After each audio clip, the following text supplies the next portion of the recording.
Shalom, Ibu Bapak, anggota Simeon Hana yang dikasihi Tuhan. Kita bertemu lagi di dalam persekutuan Simeon Hana setiap hari Rabu.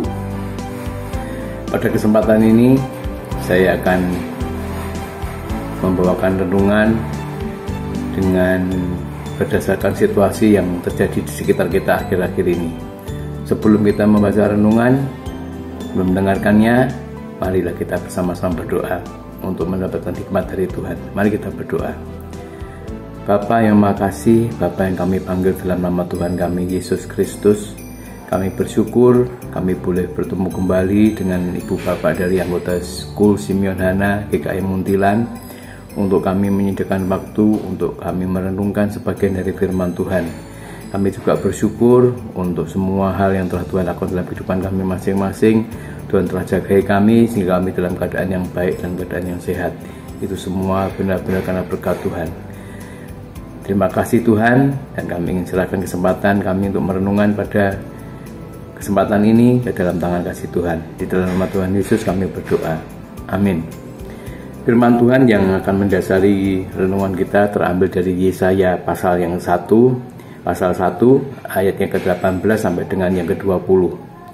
Di Yesaya ini, Yesaya pasal 1, 18 sampai 20. Yesaya yang pasal 1 ayat 18 adalah merupakan firman yang sering sekali kita dengar, terutama pada saat kita menyadari bahwa kehidupan kita ini penuh dengan dosa. Dan kita bersyukur bahwa kita memiliki Tuhan yang sungguh Maha Pengampun, yang menyediakan pengampunan buat kita.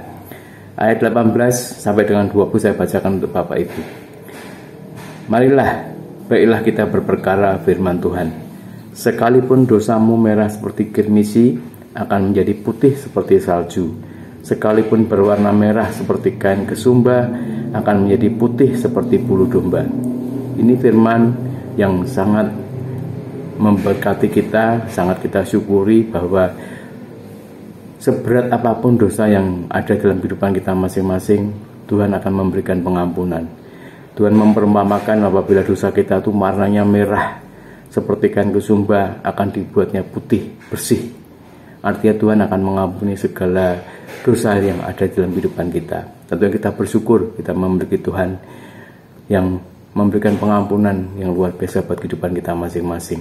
Tanpa pengampunan dari Tuhan, tentunya hidup kita ini akan berat dengan dosa-dosa yang kita tanggung dalam kehidupan kita masing-masing. Tetapi ayat ini tidak berhenti di sini. Ayat ini masih bersambung di ayat 19 yang 20, yang ini juga penting kita perhatikan. Ayat 19-20 mengatakan demikian. Jika kamu menurut dan mau mendengar, maka kamu akan memakan hasil baik dari negeri ini. Tetapi jika kamu melawan dan memberontak, maka kamu akan dimakan oleh pedang. Sungguh Tuhan yang mengucapkannya. Bapak Ibu, Yesaya diminta oleh Tuhan untuk menyampaikan hal ini kepada bangsa Israel, karena bangsa Israel sulit untuk diberi nasihat. Sehingga ketika di ayat 18 mereka diberikan suatu pengampunan, di ayat 19 dan 20 Tuhan mengingatkan kepada bangsa Israel dan kepada kita semua juga bahwa pengampunan Tuhan ini akan sia-sia kalau kita tidak melakukan ayat 19 dan yang ke-20. Terutama ayat 19 yang mengatakan jika kamu menurut dan mau mendengar. Artinya kalau kita sudah mendapatkan janji pengampunan dari Tuhan, kita diminta untuk menurut dan mendengar apa yang Tuhan mau dalam kehidupan kita masing-masing. Di sana Tuhan mengatakan satu janji lagi yang sungguh luar biasa. Jika kamu menurut dan mau mendengar, maka kamu akan memakan hasil baik dari negeri ini. Artinya Tuhan menjanjikan berkat yang buat kehidupan kita kalau kita mau menurut dan mendengar. Tetapi, ya ini di ayat yang 20 dikatakan, jika kamu melawan dan memberontak, artinya kita tidak mau menurut dan mendengar, maka kamu akan dimakan oleh pedang. Sungguh Tuhan yang mengucapkannya. Artinya ini adalah konsekuensi apabila kita tidak mau menurut dan mendengar. Setelah kita mendapatkan pengampunan, janji pengampunan dari Tuhan, kita diminta untuk menurut dan mendengar. Dan kemudian kalau kita tidak mau menurut dan mendengar, kita akan mendapatkan satu konsekuensi, yaitu kita akan dimakan oleh pedang. Artinya kita akan mendapatkan suatu risiko akan mendapatkan sesuatu yang konsekuensi dari tindakan-tindakan atau segala sesuatu yang kita lakukan, di mana kita tidak mau menurut dan mendengar apa yang Tuhan mau dalam kehidupan kita. Ya, ini adalah firman Tuhan yang mengingatkan kita dalam situasi yang ada di sekitar kita akhir-akhir ini. Bapak Ibu, kita sudah mengalami situasi pandemi ini hampir 1,5 tahun dan belum akan selesai. Dan rasanya kita ke depan ini pasti akan terus berdampingan dengan virus COVID-19 ini. Virus COVID-19 tidak akan pernah bisa dibasmi total dari dunia ini. Kita akan terus hidup berdampingan. Yang bisa kita lakukan sekarang ini adalah bagaimana menjaga tubuh kita ini dengan baik, supaya kita memiliki kemampuan ketika virus itu akhirnya menginfeksi kita dapat tahan menghadapinya ini. Pemerintah sudah melakukan banyak hal, memberikan suatu anjuran-anjuran kepada kita semua untuk kita melindungi diri kita dengan protokol kesehatan, dengan kita juga menuruti aturan-aturan di mana kita tidak boleh berkerumun, sehingga saat ini ibadah yang ada di gereja kita harus terpaksa kita tutup supaya kita menghindari kerumunan yang ada di gereja. Kemudian juga kita dihimbau untuk bisa mendapatkan vaksinasi, karena vaksinasi adalah salah satu cara yang terbaik yang saat ini yang dimiliki oleh tim-tim kesehatan untuk menolong kita semua, untuk kita bisa mendapatkan kekebalan tubuh ketika kita harus menghadapi infeksi virus ini. Program vaksinasi yang ada di sekitar kita saat ini sedang berjalan. Tentunya ini harus juga kita dukung untuk kita bisa ikut di sana. Saya mengharapkan Bapak Ibu yang ada di sana semuanya sudah melakukan vaksinasi, karena ini penting, bukan hanya untuk lansia, semua usia membutuhkan hal ini, sehingga yang terjadi tubuh kita ini memiliki kekuatan kalau suatu saat kita harus terpaksa terinfeksi oleh virus ini. Virus ini sekarang ada di mana-mana, kita tidak tahu siapa yang menyebarkannya, kita pun juga tidak tahu kapan kita akan mendapatkannya. Mungkin suatu saat kita pasti akan mendapatkannya, tetapi apabila tubuh kita sudah siap, kita tentunya akan menghadapi infeksi ini dengan baik. Tentunya bukan hanya vaksinasi, hal-hal yang lain juga harus kita lakukan. Kita harus menjaga kehidupan kita ini memiliki pola hidup yang lebih sehat. Saat ini banyak orang menyadari bahwa pola hidup yang lebih sehat ini penting. Bukan hanya untuk menjaga tubuh kita ini menjadi sangat berpenampilan dengan baik, tetapi juga membuat tubuh kita ini mampu untuk menahan kalau suatu saat kita bisa terinfeksi berbagai macam penyakit yang ada di sekitar kita. Ibu Bapak yang ada di Kul Simenhana, keprihatinan saya dalam situasi akhir-akhir ini adalah kalau kita memperhatikan di lingkungan kita, di masyarakat yang ada di tempat sekitar kita, banyak hal yang kita lihat mereka belum patuh, belum mau menurut apa yang menjadi anjuran dari pemerintah. Kalau kita mau mengakui pemerintahnya adalah bagian tangan Tuhan yang akan menjaga hidup kita masing-masing, tentunya kita akan menghargai apa yang dianjurkan oleh pemerintah. Kita saat ini masih melihat ada orang yang masih berniat untuk membuat hajatan pernikahan, membuat hajatan-hajatan yang lain di mana mereka harus mengumpulkan banyak orang di satu tempat secara bersama-sama. Tentunya ini akan membawa risiko, dan itu saat ini kita masih lihat masih ada masyarakat yang melakukan hal-hal demikian ini.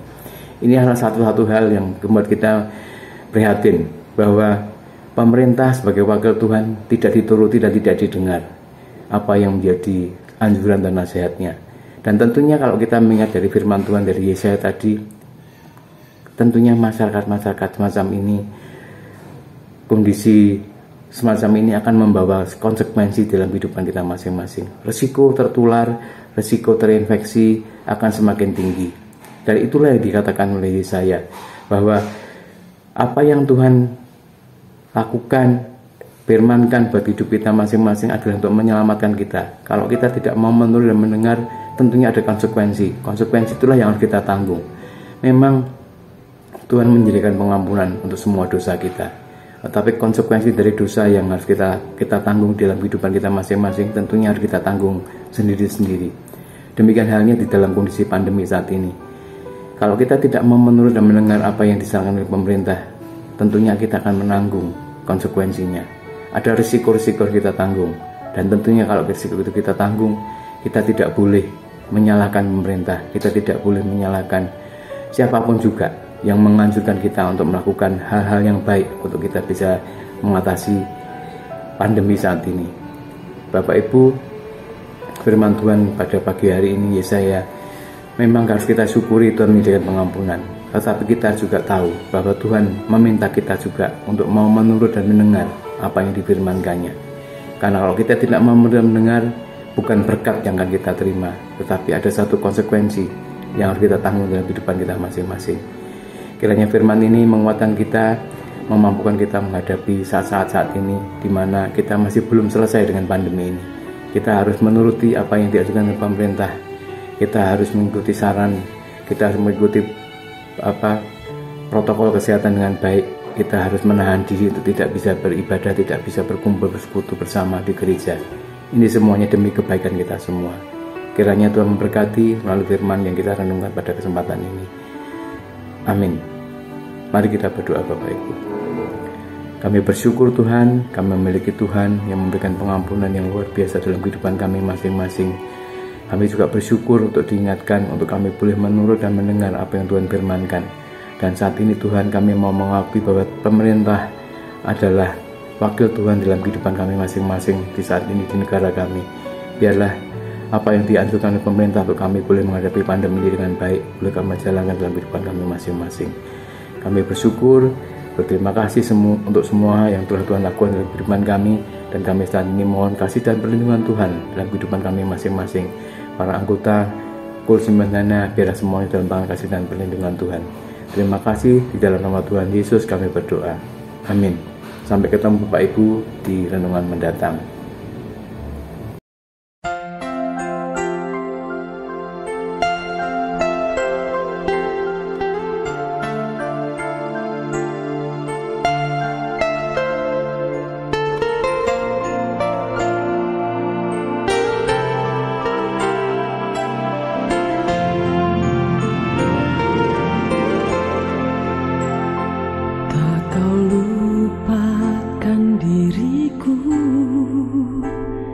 Kau ingatku adalah debu, tetapi kau meninggikannya di hadapan malaikatmu.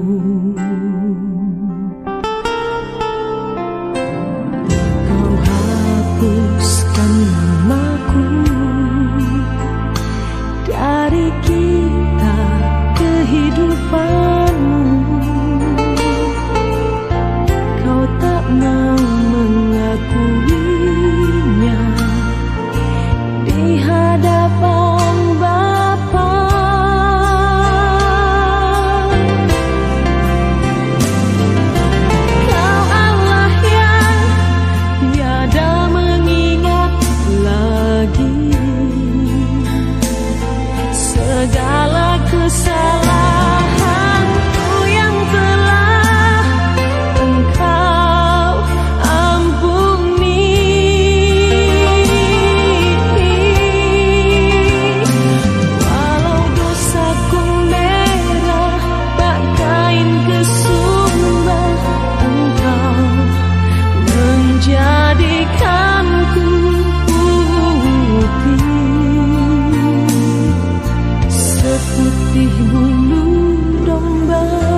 Hidup ini sudah jadi berkah.